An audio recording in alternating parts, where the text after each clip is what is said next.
우리 이 시간에도 오신 여러분들 위해 하나님의 큰 은혜가 넘치기를 주님의 이름으로 축원합니다. 어떤 죽음이 삶에게 말했다. 이런 제목의 책이 있습니다.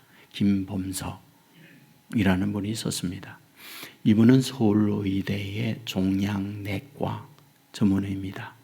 그러니까 주로 암 환자를 만나고 암 환자를 치료하는 의사입니다. 이분이 자기가 17년 동안 병원에 있으면서 암 환자 치료하고 그의 가족들을 만나면서 경험되어진 것, 이것을 정리해서 책으로 냈습니다. 주로 환자를 만나죠. 환자만이 아니라 환자와 관련된 가족도 만납니다. 그러면서 그 가운데 일어나고 있는 여러 가지 부분들을 자기가 느끼고 자기가 경험되어 있는 내용들을 조합해서 책으로 냈습니다. 제일 먼저 너무 열심히 산 자의 분노, 이런 제목으로 글이 실려 있어요. 50대 중반 신장암 환자에 대한 이야기예요. 그는 고향이 시골입니다. 8남매 가운데 장남으로 태어났습니다. 가난했습니다. 하지만 열심히 공부를 해서 대학을 갔지만 집에서 학비 댈 여력이 없어요. 학자금 용자받았죠. 그리고 알바하고 주경야독을 하면서 대학을 힘들게 졸업을 합니다. 취직했어요. 외국인 회사입니다. 인정받았어요. 그리하여 말단 지원으로부터 이사까지 승진을 하게 됐죠. 단순히 이것만 보면 그는 나름대로 성공한 인생을 살았구나 말할 수 있잖아요. 그런데 덜컥 몸에 이상이 생겨 병원에 진료를 받은 결과 신장암이었어요. 진료를 받고 병원에 입원하여 치료받습니다. 이분은 의사예요. 매일처럼 회진을 가잖아요. 그러면 그 회진을 하면서 보호자를 만나잖아요. 그런데 그 보호자 아내와의 관계가 늘 싸하다 하는 생각을 가졌다는 거예요. 나중에 알고 봤지만 자녀를 낳고 살지만 화목한 가정은 아니었구나 하는 거였어요. 마치 동거인과 같이 한 울타리에 살고 있지만 마음과 마음이 통하는 부분은 아니었다. 그런 얘기입니다. 자녀들은 병원에 아빠를 보러 오는 경우는 많지 않았다. 이렇게 얘기해요. 이 책에 이런 이야기합니다. 자기들끼리 화기애애하다가 아빠가 들었으면 싸늘해지고 각자 자기의 방으로 돌아갔다. 그런 얘기입니다. 이제 퇴원을 하여 일상생활을 합니다. 회사에 충성합니다. 그리고 출장도 갑니다. 회식합니다. 술은 마시지 않았어요. 하지만 병은 악화가 되어졌고 재입원을 합니다. 그러기를 여러 차례 해요. 그때마다 때로는 혼자 있으면서 노트북을 켜놓고 업무를 하거나 주식 차트를 보면서 자기의 인생을 열심히 삽니다. 결국 암은 더 커져 갔고 더 이상 손댈 수가 없어 호스피스 병동으로 옮겨갑니다. 나중에 12월 어느 참날 눈을 감았다, 이렇게 쓰고 있습니다. 그런데 이 글 마지막 이런 문장을 남기고 있습니다. 당신은 무엇을 위해 그렇게 열심히 살았습니까? 당신은 무엇을 위해 그렇게 열심히 살았습니까? 저는 이 시간 이 질문을 저와 여러분에게 던지고 싶습니다. 무엇을 위해 그렇게 열심히 사셨습니까? 오늘 본문에서 우리에게 이런 부분에 대한 해답을 주고 있구나 하는 것을 보게 됩니다. 본문 시작은 그러므로 이렇게 시작을 해요. 그러므로라고 하는 접두어는 언제 사용을 하나요? 어떤 앞부분의 글들에 대한 결론을 내리면서 그러므로라고 하는 접두어를 사용하잖아요. 예를 들어 이렇게 말씀을 드릴 수 있습니다. 흡연합니다. 흡연하면 학자들이 말하죠.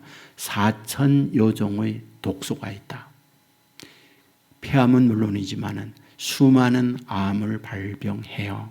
그러니까 흡연을 하지 말라고 할 때에 이런 여러 가지 의학적 데이터를 가지고 설명을 쭉 해놓고 그러므로 금연하세요 라고 할 때에 그러므로라고 하는 말을 사용하는 거죠. 그러면 바울이 오늘 12장 시작을 하면서 그러므로 라고 하는 이 말은 앞에 있는 1장부터 11장까지 이런 말씀을 했으니 그러므로 이렇게 하십시오라는 말을 쓰고 있다. 그런 얘기입니다. 자, 우리가 바울 서신을 보면 언제나 동일한 포맷, 동일한 형식을 취해요. 형식이 무엇입니까?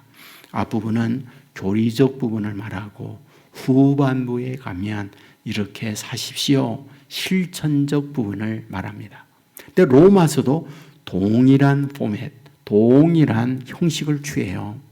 앞부분에 교리 말하고 뒷부분 오늘 12장부터 마지막까지 실천적 부분을 말합니다. 여러분, 앞에 교리적 부분이 무엇일까요? 우리 그동안 오랫동안 말씀을 들었습니다. 인간은 죄인이다. 죄의 싹은 사망이다. 그 사망을 피해보기 위하여 율법을 행하려고 하지만 율법의 행위로 의롭다함을 입을 사람 아무도 없다. 그렇기 때문에 하나님이 사람이 되어 이 땅에 오셨다. 예수님이다. 오셔서 그 예수님께서 너희들의 범한 죄의 벌을 십자가상에서 대신 받으셨다. 그분을 믿을 때에 너희가 구원을 얻는다. 이게 앞부분이었어요. 그것을 기쁜 소식, 복음이라는 말씀을 드렸잖아요. 우리가 수양을 하지 않아도 우리가 죄인이어도 날 위하여 대신 벌 받으신 그 예수님을 내 안에 모셔드리면 그 믿음으로 의롭게 되어지고 구원받는다. 이게 복음이다라는 말씀을 드렸어요. 그렇다면 오늘 12장에 넘어오면서 이와 같이 복음을 당신들이 받았다면 복음 받고 구원받은 당신들이 어떻게 살아가야 됩니까? 라는 부분이 오늘 말씀이다. 그러므로 당신들은 이렇게 살아야 합니다. 라고 바울이 말씀하고 있다. 그런 얘기입니다. 자, 본문에는 세 가지를 말해요. 첫째, 당신들을 산제사로 하나님께 드려야 됩니다. 두 번째 얘기예요. 이 세대 본받아서는 안 됩니다. 세 번째 얘기예요. 하나님이 선하고 기뻐하시는 뜻을 당신들이 찾아 살아가야 됩니다. 라고 말씀을 하고 있습니다. 자, 우리는 여기서 먼저 우리가 생각할 게 있어요. 당신들의 몸을 하나님 앞에 산제물로 드리는 것, 구원받은 사람들이 해야 할 일입니다. 라고 말씀합니다. 자, 우리는 여기서 무엇을 발견하게 됩니까? 제사, 제물에 두 가지 충족 요건이 있어요. 첫째, 흠이 없어야 된다. 여러분, 우리가 심청이 임당수에 제물로 바치잖아요. 그때에 제물로 바칠 때에 뭡니까? 여러분, 아줌마를 바치고 있지 않다는 거. 흠이 없는 신상품을 바치고 있다는 거. 천혜를 바쳐요. 그러니까 하나님 앞에 제물을 드릴 때에 제물이 첫째 조건이 뭐다? 흠 없는 제물이어야 한다. 두 번째 조건이 있죠. 그거는 죽여서 드려야 되는 거예요. 살아 드리는 제물은 없어요. 우리는 성경에서 아브라함이 하나님 앞에 제사 드렸던 거 기억하시죠? 하나님께서 아브라함에게 말씀했어요. 독자 이삭을 모리아산에 제물로 바쳐라. 그리하여 제물로 바칩니다. 칼을 들어 죽이려고 할 때 아브라함아 칼을 거두어라. 그리고 하나님이 한 말씀이 있어요. 내 독자 이삭보다 나를 더 사랑하는 줄 알았다. 그리고는 순양 요와 이레로 준비해 놓았어요. 그걸 번제물로 드리잖아요. 그래서 죽여 제물로 하나님 앞에 드리고 있는 걸 봅니다. 제물은 죽는 거예요. 여러분 출애굽하던 이스라엘 백성들 아시죠? 하나님께서 제사를 드리게 해요. 어떤 제사? 어린 양의 제사였죠. 그리하여 그 어린 양을 잡아 그 피를 문설주 인방에 바르라는 거예요. 문설주는 뭐예요? 그는 수직으로 내려가는 문틀이에요. 인방은 뭐예요? 수평으로 되고 있는 문틀이에요. 여러분 인방 문설주에 바르다. 그 십자가의 피를 얘기하는 거예요. 십자가가 수평과 수직으로 종과 행으로 되어 있는 거잖아요. 그러니까 어린 양의 피를 죽음으로써 바름으로 죽음의 진노가 넘어가다. 그래서 6월이잖아요. 예수 그리스도가 죽음으로써 제사를 하나님께 드림으로 뭐하다? 저와 여러분이 살아난다. 이것이 제사예요. 그런데 오늘 본문에서는 뭐라고요? 죽여 제물로 드린 게 아니라 산 제물로 하나님께 드리라. 예수 그리스도를 믿음으로 말미암아 구원받았다면 너희는 더 이상 죽은 제물로 드리지 않아도 된다 그 말이에요.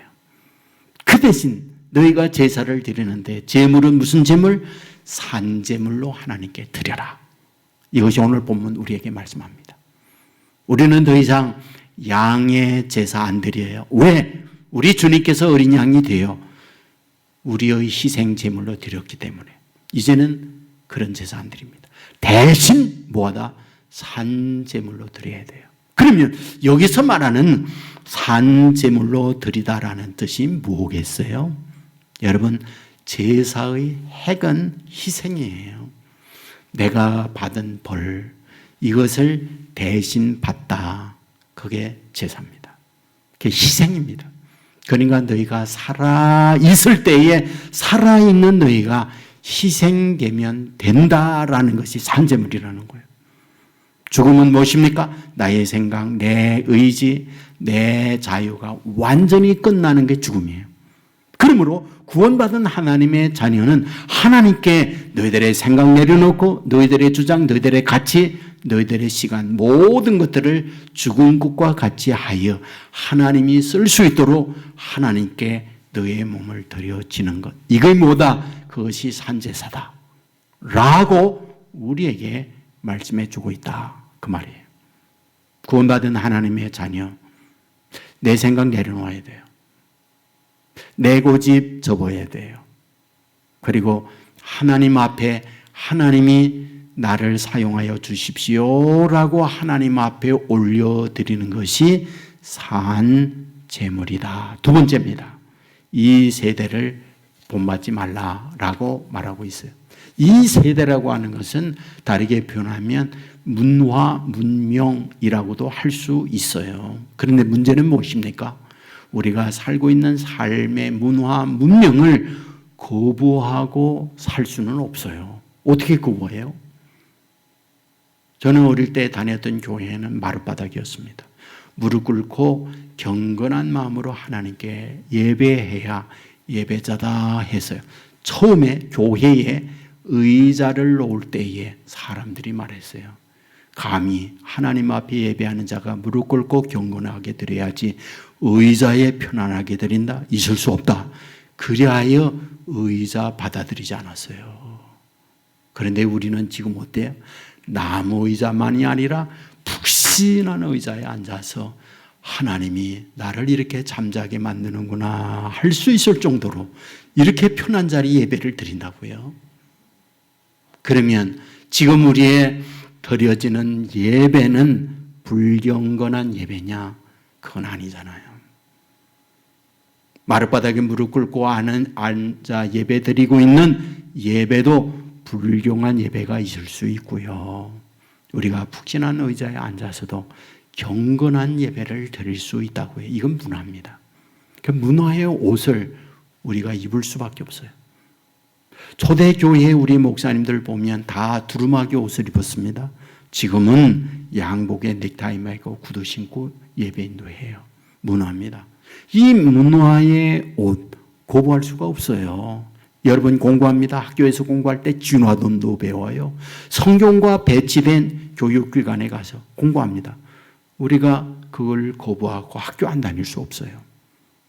회사에 가서 일하여 돈 벌어야 돼요. 그래야 생존해가. 이 삶의 모든 현실에 우리가 적응하고 거기에 참여하여 살 수밖에 없어요. 제가 어떤 글을 읽어보니까 나훈아와 남진의 비유가 있더라고요. 둘 다 가수잖아요. 그런데 돈 버는 종류가 다르대요. 다 가수인데. 어떻게 종류가 다르냐? 남진은 노동 수입이래요. 자기가 노동하여 벌어들이는 수입이래요. 근데 남진은 노동 수입이 아니라 자본 수입이라고 얘기를 했어요. 그게 뭔가 하고 봤더니 남진은 자기가 작사, 작곡을 해서 사용료, 저작료가 노동으로 벌이는 수입과 어마어마하게 몇 배로 많더라고요. 그래서 수입 자체가 다르대요. 여러분, 오늘 우리가 건면하게 어떤 공부 잘해서 라이센스를 받고 의사가 된다든지 기타 등등의 전문가가 되어서 그걸 통하여 벌어들이는 거 우리 해야 됩니다. 그런데 그것만이 아니라 어떤 투자, 자본을 통하여 수입을 이루어내는 것, 그것도 우리 해야 합니다. 그게 우리가 세상에 사는 문화예요. 그러면 여기서 말하고 있는 이 세대를 본받지 말라고 할 때 도대체 그 세대 본받지 말라는 게 뭡니까?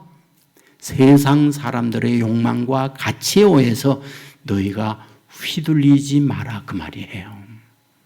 마약에 중독되어지기도 하고 게임에 중독되기도 하고 수많은 우리의 영혼을 파괴시키는 문화들이 얼마든지 많이 있잖아요. 여기에 물들면 안 된다 그 얘기를 하는 거예요. 그러면 안 됩니다. 저는 가끔 여러분에게 새 도둑 이야기를 하잖아요. 황금보화를 훔쳤어요. 산에 올라가서 우리가 이 많은 수입을 얻었으니 먼저 술을 마시자. 제일 어렸던 도둑에게 술 받아오게 하죠. 그런데 위에 있던 두 나이 들었던 형들이 뭐라 그래요? 저놈 죽이자. 그리고 우리가 3분의 1로 나누고 2분의 1로 나누자. 그러잖아요.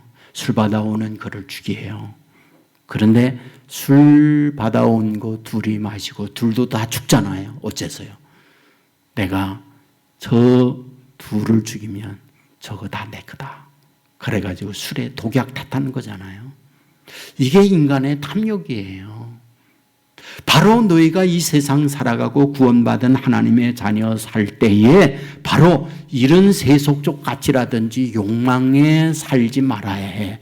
이것이 이 세대에 본받지 않는 거다라는 거예요. 세 번째 말하죠. 하나님이 기쁘신 뜻이 무엇인지 분별하면서 살아가라 라고 말해요. 하나님이 원하는 삶이 무엇인가? 너희의 몸을 그렇게 살아가라 라고 말하는 거잖아요. 여러분 지난 9월에 말이죠. 저 제주도에 한 사람이 경찰에 신고한 게 있어요. 무슨 신고요? 자기가 중고 냉장고를 샀는데 냉장고 바닥에 보았더니 5만 원권 현금 따발 1억 1천만 원이 냉장고 바닥에 깔려 있는 거예요. 이야, 할렐루야잖아요. 그런데 이 사람은 얼마나 착한 사람인지 경찰에 신고했어요. 만약 저라면 신고 안 하는데, 야, 이 사람은 신고했어요. 그래서 나중에 그 냉장고에 출처 조사해 봤더니 서울에 있는 60대 그분이 덜컥 세상 떠났어요. 자녀들이 그 냉장고 중고로 팔아버린 거예요. 바닥에 비닐로 그 현금을 넣고 테이프로 붙였는데 거기에 현금이 있는 줄 모르고 판 거예요. 그런데 그거를 제주도에 있는 사람이 그걸 산 거예요. 그리고 그걸 신고해 버렸어요. 여러분 얼마나 멋진 사람이에요. 얼마나 착한 사람이에요. 법적으로요 20%를 줄 수 있대요. 그러니까 2,200만 원을 이 사람에게 줄 수 있잖아요. 참 주인에게, 그 자녀들에게 얼마나 고맙고 얼마나 감사한 일이, 고마운 일을 한 거죠. 여러분, 솔로몬이 왕이 되고 난 이후에 제일 먼저 한 건 기브온에 가서 1,000번째 하나님 앞에 드리는 거잖아요. 하나님이 찾아왔어요. 솔로몬아, 너 왕이 되고 난 이후 국사 파악하고 여러 가지 할 일 엄청 많은데 어째서 모든 만사 제쳐놓고 이곳에 와서 1,000번째를 드리고 있냐? 물어보죠. 그때 하나님 앞에 솔로몬이 하는 말, 하나님 아시죠? 제가 너무 어리잖아요. 내가 국사를 운영하는데 경험도 없고 지혜가 없습니다. 그러니 저에게 지혜를 주십시오. 그러자 하나님이 너무 기뻐하죠. 그리고 얘기합니다. 내가 수를 구하지도 않고 돈을 구하지도 않고 권력을 구하지도 않고 지혜를 구했으니 그 외의 모든 걸 너에게 더해줄게 라고 말씀을 하면서 그 외의 모든 걸 더해주는 걸 보게 되잖아요. 오늘 본문에서 우리들에게 하나님이 기뻐하시고 선한 뜻이 무엇인지 분별하라, 이 말은 너희가 이와 같이 구원함을 받았으면 하나님이 기뻐하는 게 뭔지 그거 찾아 살아가라, 이 말씀을 하고 있는 거잖아요. 여러분, 앞부분에서 우리에게 말합니다. 너희가 예수 그리스도의 복음을 받아 구원함을 받은 하나님의 자녀라면 그러므로 너희는 이렇게 살라. 어떻게 해요? 이 세대 본받지 말아라. 너의 몸을 하나님이 기뻐하는 산 제물로 드리라. 그리고 하나님이 기뻐하는 뜻이 무엇인지 헤아려 살아라 라고 말씀을 하고 있잖아요. 그런데 이 셋을 한 문장으로 만든다면 무엇일까요? 말씀하고 있는 그러므로 너희는 이렇게 살라 라고 하는 이 부분을 한 문장으로 만든다면 무엇일까요? 내 생각대로 말고 하나님이 기뻐하는 삶을 살라, 그 말이잖아요. 하나님께 초점 두고 살아라, 그 말이잖아요. 너희가 이와 같이 구원받았다면 구원해 주신 하나님 앞에 하나님이 원하는 대로 내 몸을 들여서 살아가라, 그 말이잖아요. 그런데 우리는 이런 생각이 될 수 있어요. 한 분뿐인 내 인생인데 욜로로 살아가야 되잖아요. 한 분뿐인 내 인생, 여러분 워라벨이라는 말로 살아가야 되잖아요. 그런데 어찌하여 하나님 앞에 우리의 몸을 드린단 말이에요. 어떻게 생각하면 하나님의 노예로, 어떻게 생각하면 하나님의 묶인 인생으로 내 모든 생각이나 내 시간이나 물질 다 포기하고 하나님께 드리면서 살아가야 한다라고 들릴 수 있잖아요. 그런데 우리가 하나님의 말씀을 보면 어떤가요? 저와 여러분을 수고하고 무거운 짐진 자들아, 우리를 오라고 해요. 부르십니다. 왜 부릅니까? 부르는 이유가 뭡니까? 우리에게 쉬게 하려고 부르신다, 그런 말이에요. 저와 여러분들로 하여금 구원해주고 구원해 주신 저와 여러분이 하나님께 초점 두고 살라고 할 때에 저와 여러분을 이용하여 하나님이 높아지고 하나님이 수입 보고 하나님이 편해지기 위하여 하나님께 초점 두고 살라고 하는 말일까? 아니라는 거예요. 저와 여러분이 하나님께 초점 두고 하나님께 헌신하고 하나님께 우리의 시간을 드리고 하나님께 헌신한다고 해서 하나님이 높아지고 하나님이 편해지고 하나님이 더 수입이 늘어나는 그런 분이 결코 아니잖아요. 이미 지존해요. 이미 완전하세요. 이미 무궁무진하세요. 이미 부유하세요. 이미 전지전능하세요. 저와 여러분이 조금 하나님께 뭔가 해드린다고, 하나님께 초점 두고 하나님께 뭔가 헌신한다고 하나님께 수입이 더 많아진다, 하나님이 저 영광 받으신다, 결코 아니에요. 이미 완전한 분이에요. 왜 도대체 구원해 놓고 저와 여러분들로 하여금 하나님께 초점 맞추어 살라고 하는 말이 무엇인가요? 하나님의 말씀은 우리에게 말해요. 너희가 주님을 믿고 하나님의 자녀가 되었다고. 더 이상 다른 게 없는 게 아니다. 너희들로 하여금 더 잘되게 하려고 나에게 초점을 두는 삶을 살라고 하는 거다. 그 말이에요. 여러분 시편 37편 5절에 보세요. 내 길을 여호와께 맡기라. 그를 의지하면 그가 이루시고. 우리로 하여금 하나님께 맡기면 살면 하나님께서 초점 두고 사는 우리를 다 이루어 주겠다라고 얘기해요. 잠언 16장 3절에 보면 너의 행사를 여호와께 맡기라. 그리하면 너의 경영을 이루어 주시리라.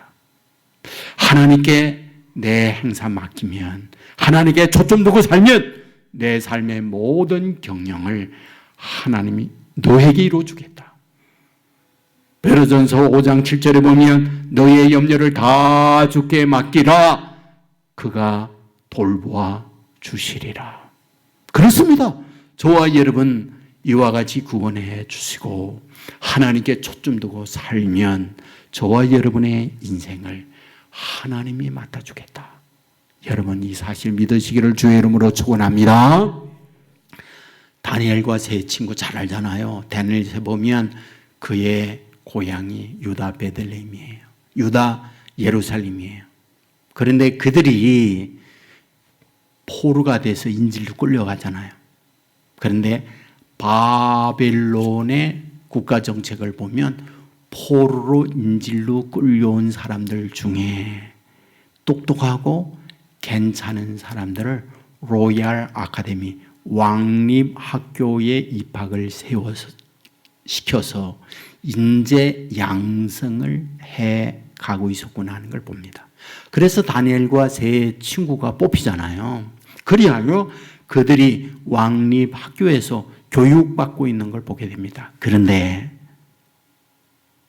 입학하고 난 이후 다니엘이 교장 선생님에게 제안을 하죠.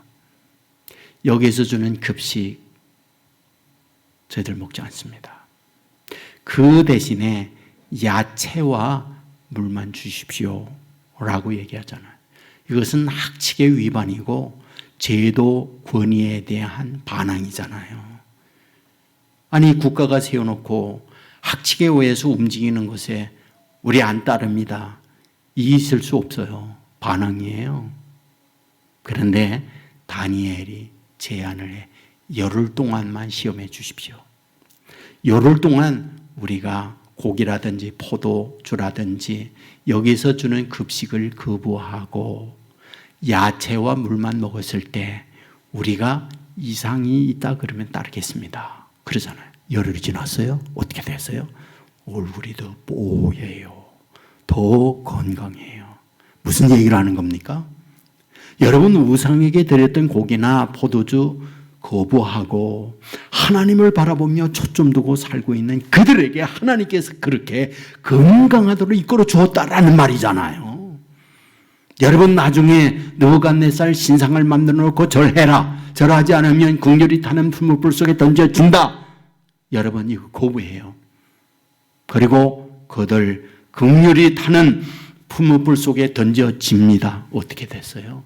하나님이 그곳에 오셔서 그들과 함께 춤추며 그들을 머리카락 하나 상하지 아니하도록 보호해주고 있잖아요. 하나님께 초점 두니까 하나님이 오는 거예요. 다니엘이 하루에 3번씩 예루살렘을 향하여 기도합니다. 다니엘을 끌어내리기 위하여 경쟁자 라이벌이 어떻게 해요? 왕에게 왕 외에 다른 곳에 기도하거나 절하는 자 사자굴 속에 집어넣읍시다. 여러분 이 사실을 다니엘은 알고 있으면서도 하나님께 초점 두고 기도하는 일 계속했어요. 사자굴 속에 던져집니다. 어떤 일 벌어져요? 하나님이 그곳에 와서 사자의 입을 봉하여 다니엘을 보호하고 있는 걸 보게 되잖아요. 여러분 다니엘서에 보면 바빌론이 망하고요. 메대가 나라를 차지하고요. 메대가 망하고요. 페르시아 제국이 나라를 통치합니다. 나라가 이렇게 바뀌는데 왕도 4명이나 바뀌어요. 먼저 느부갓네살이 죽고 그 아들 벨사살이 왕이 됩니다. 벨사살이 끝나고 다리오가 왕이 돼요. 다리오가 끝나고 고레스가 왕이 돼요. 그런데요, 총리는 전혀 바뀌지 않았다는 거 아시죠? 누구? 다니엘. 다니엘 그대로 총리예요. 나라가 망하여 바뀌는데도 총리는 다니엘 그대로. 왕이 죽고 왕이 바뀌는데도 총리는 그대로 다니엘. 도대체 어떤 게 이렇게 됩니까? 단 하나잖아요. 하나님께 초점 두고 하나님을 바라보니까 하나님이 그 인생 맡아주는 거예요. 이게 성경이에요. 우리 요나서 잘 압니다. 하나님이 요나에게 말해요. 너 니느웨 가서 말씀 전해라. 그 니느웨 갈 수 없어요. 그래야 다시시로 갑니다. 바다 한가운데에 이르게 되었을 때 풍랑으로 인하여 침몰 위기에 몰리게 되니까 어떻게 합니까? 배에 있는 화물 버리죠. 배의 기구들 버리죠. 풍랑은 더 거셉니다. 파선 위기에 있어요. 선장이 어찌할 바 몰라 당황을 하다가 배 밑층에 내려갔더니 코를 굴고 잠자는 자가 있어요. 성경은 말합니다. 잠자는 자요. 어찌 된 일이냐. 이 미친놈아. 벌떡 일어나죠. 요나였어요. 가판 위로 올라옵니다. 이게 웬일입니까? 파도가 그리고 바람이 금방 배를 삼킬 듯 합니다. 알았죠. 하나님이 가는 길 막고 있구나. 그리고 얘기합니다. 내가 하나님 말씀 거부하고 내 마음대로 가다가 이 꼴을 당했으니 나를 심청이 던지듯 바다에 던지라고. 여러분 던졌을 때 바다 잔잔해졌어요. 그리고 큰 물고기로 삼켜버려요. 3주일을 지내고 난 이후 토해서 결국 니느웨 가서 말씀 전한다. 그 요나서잖아요. 여러분 이 말씀에 숨겨져 있는 게 뭡니까? 숨겨져 있는 거예요. 잘 보세요. 배를 타고 가다는 말은요, 내 생각대로 가다 그 말이거든요. 하나님은 니느웨로 가라는 것이 하나님의 생각이에요. 하나님의 생각, 하나님의 뜻들이고 내 생각대로 배 타고 가요. 내 생각대로 내 인생을 갖고 가다가 인생의 한복판에 풍랑 만난 거잖아요. 그리하여 자기를 바다에 던지는 거예요. 던짐이 뭡니까? 내 생각대로 파손되어 가는 내 인생에서 떠났다는 거예요. 그리고 바다가 뭐예요? 하나님의 창조예요. 하나님의 창조된 창조품에 자기를 안겨지는 걸 말하는 거예요. 그때 그를 툭수가 나요. 그리고 큰 물고기 속에 그를 집어넣는 거예요. 그리고 3주일을 지나다가 그를 토해내서 니느웨에 가서 하나님의 말씀을 한 번 외쳤는데 왕으로부터 동물에 이끌까지 회개하며 구원받는 역사가 일어나고 있는 걸 보게 되잖아요. 뭘 얘기합니까? 자기의 인생, 자기의 생각을 내려놓고 하나님께 초점 두고 나아갔더니 하나님은 이렇게 역사하고 있다라는 걸 보여주고 있는 그런 말씀이잖아요. 저는 에녹을 가만히 생각해 봐요. 에녹이요. 여러분, 에녹이 65세에 아들 낳습니다. 이름 뭐? 무드셀라요. 무드셀라의 뜻은 뭐예요? 창 던진 자. 그런데 여러분 여기에 어마어마한 담겨있는 뜻이 있다는 거 아시죠? 여러분 노아가 몇 살 때 하나님의 홍수 심판이 임해요? 600세예요. 그런데 노아 홍수 심판 600세가 되는 그때와 이 무드셀라 죽는 해와 똑같다는 거 아세요? 무드셀라가요 969세에 세상 떠나요. 그런데 노아가 600세 되는 그 해 무드셀라의 나이가 969세입니다. 신기하잖아요. 다시 말하면 에녹이 아들을 낳았을 때 창을 던진 자라는 이름을 짓게 된 이유가 있다고요. 창에 던진 자, 창을 던진 자, 어디에 있다가 창을 던진 자는 말인지 아세요? 정문지기. 정문을 지키는 자가 창을 들고 있습니다. 창 들고 찌르고 창을 들고 정을 보호하는 거예요. 그런데 더 이상 창을 들고 성문을 지킬 수 없어 마지막에 적을 향하여 창을 던지고 장렬하게 죽어가는 사람이 무두셀라라는 뜻이에요. 여러분, 하나님의 진노가 임하게 되어졌을 때 결국 마지막까지 세상의 풍요, 이런 것들이 세상을 덮게 되니까 무두셀라는 그거를 던지고 홍수 심판과 함께 마지막 죽음을 맞는 거예요. 그걸 누가? 에녹이 그거를 영적으로 본 거예요. 그런데 그 에녹이 65세에 아들 낳고 그 인생이 완전히 바뀝니다. 어떤 인생? 하나님과 동행하는 인생으로 바뀝니다. 하나님께 초점 두는 인생으로 바뀌어요. 그랬더니 그의 인생이 어떻게 해요? 여러분, 300년을 하나님과 동행하다가 죽음을 보지 아니하고 하늘로 승천했다고 말하잖아요. 하나님께 초점 둔 그 인생을 하나님이 맡아 주었다라는 걸 우리에게 말씀해요. 여러분, 저와 여러분 구원받은 하나님의 자녀입니다. 어떻게 살 겁니까? 오늘 본문은 우리에게 말해요. 너의 몸을 산제물로 하나님께 드리라. 그리고 이세 본받지 말라. 그리고 하나님이 선하고 기뻐하는 뜻이 무엇인지 분별해라. 한마디로 말하면 하나님께 초점 둔 인생을 살라. 이렇게 말하고 있습니다. 노예되라는 말 아니에요. 하나님께 초점 두는 말은 우리를 더 잘되게 하고자 하나님께 마음 두고 인생을 살아가라. 이 말씀이에요. 마지막 한 이야기를 하면서 말씀을 마무리하겠습니다. 미국의 큰 회사의 회장님이 있어요. 엄청난 부자입니다. 그런데 문제는 무남동녀. 독자 아들 하나가 있어요. 그런데 그 아들이 너무 어릴 때부터 좋은 환경에서 살아가면서 온전한 정신을 갖고 있지 못해요. 그러니까 망나니 짓을 참 많이 합니다. 청소년기부터 마약하고 술 마시고 가출하고 이런 일로 인하여 피눈물 나는 아픔을 겪어요. 결국 이 아들은요 20대에 가출해버리고 돌아오잖아요. 아버지는 눈물을 흘리며 그 아들을 향하여 하나님 앞에 늘 기도합니다. 하나님, 속히 탕자가 회개하고 돌아오게 해주십시오. 여러분, 1년 가고 2년 가고 안 들어와요. 10년이 흘렀어요. 안 들어와요. 결국은 찾기 위하여 백방으로 노력하지만 찾을 수가 없어요. 아버지는 마지막 이렇게 기도를 해요.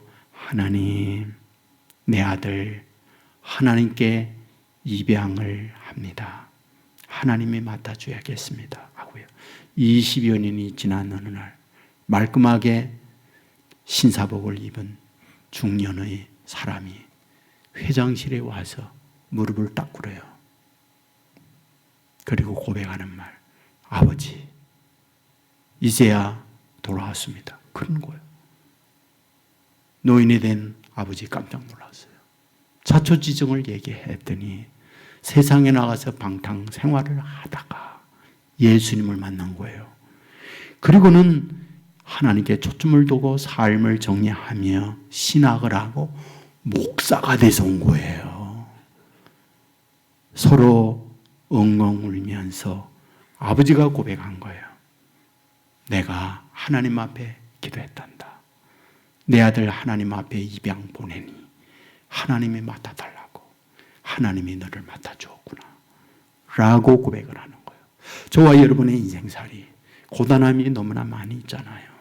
믿고 구원받은 하나님의 자녀들, 하나님께 초점 두고 내 인생을 하나님 앞에 올려드리는 하나님의 사람들 되기를 주의 이름으로 축원합니다. 하나님의 마음에 들도록 하나님께 초점 두면 하나님은 하나님께 초점 두고 사는 하나님의 자녀 더 잘대로 이끌어 주세요. 이게 우리를 향한 약속이에요. 이 은혜가 저와 여러분 가운데 넘치기를 주님의 이름으로 축원합니다.